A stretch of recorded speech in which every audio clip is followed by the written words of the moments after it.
everyone, welcome to Momma Nguyen's kitchen. Today we are going to make chicken liver pâté, commonly known and used as a staple ingredient when making banh mi or Vietnamese sandwich. In this recipe, you will need the following ingredients: about a pound of chicken liver, a pound of ground pork, 5 to 6 slices of uncooked thick sliced bacon, 80 grams of bread, 2 tablespoons of fish sauce, 1 tablespoon of mushroom seasoning, half a teaspoon of five spice, half a tablespoon of sugar, half a tablespoon of ground black pepper, 1.5 tablespoons of white rice wine, 2 tablespoons of freshly chopped garlic, 30 grams of butter, 2 to 3 cups of milk.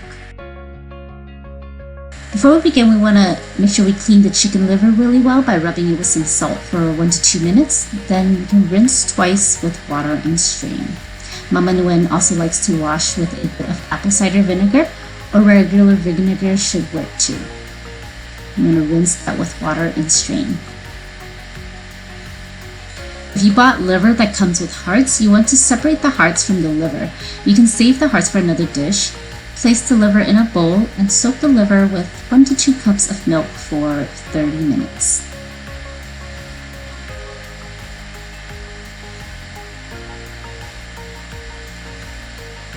Next, we want to prepare our bread by breaking the bread into small chunks. Place in a bowl and soak with about 1 cup of milk, and also let that soak for about 30 minutes.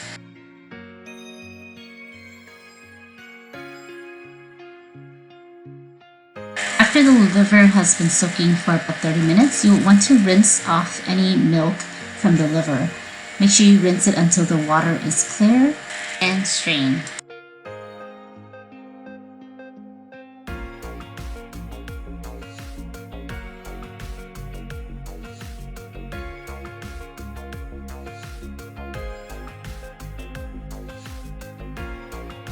After straining your liver, you want to give them a rough chop and prepare your seasoning for sauteing your chicken liver. In a frying pan set at medium-high heat, you want to melt your butter, add in your minced garlic, and let it saute until it's fragrant. Then you can add in your chicken liver, let it saute for about 1 to 2 minutes. You can add in your fish sauce and the mushroom seasoning, black pepper, sugar, and 5 spice. Let it saute for another 1 to 2 minutes. You only want to cook the liver halfway because you continue to cook it in the steamer. Once you let it saute, you can turn off the heat and add in your white rice wine.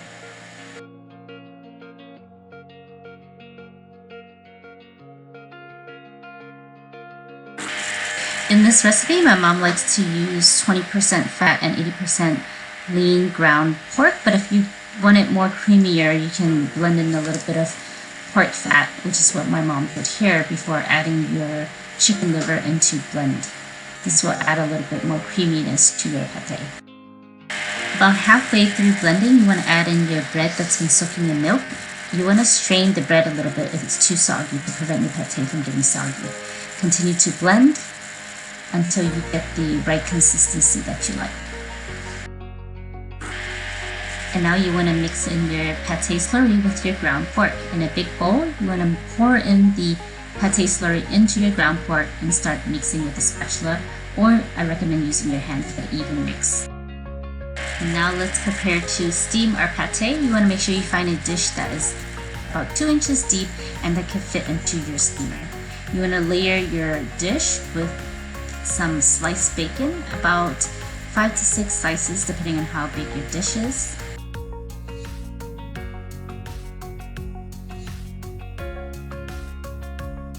Then you want to carefully pour your pâté and pork slurry onto the dish layered with bacon.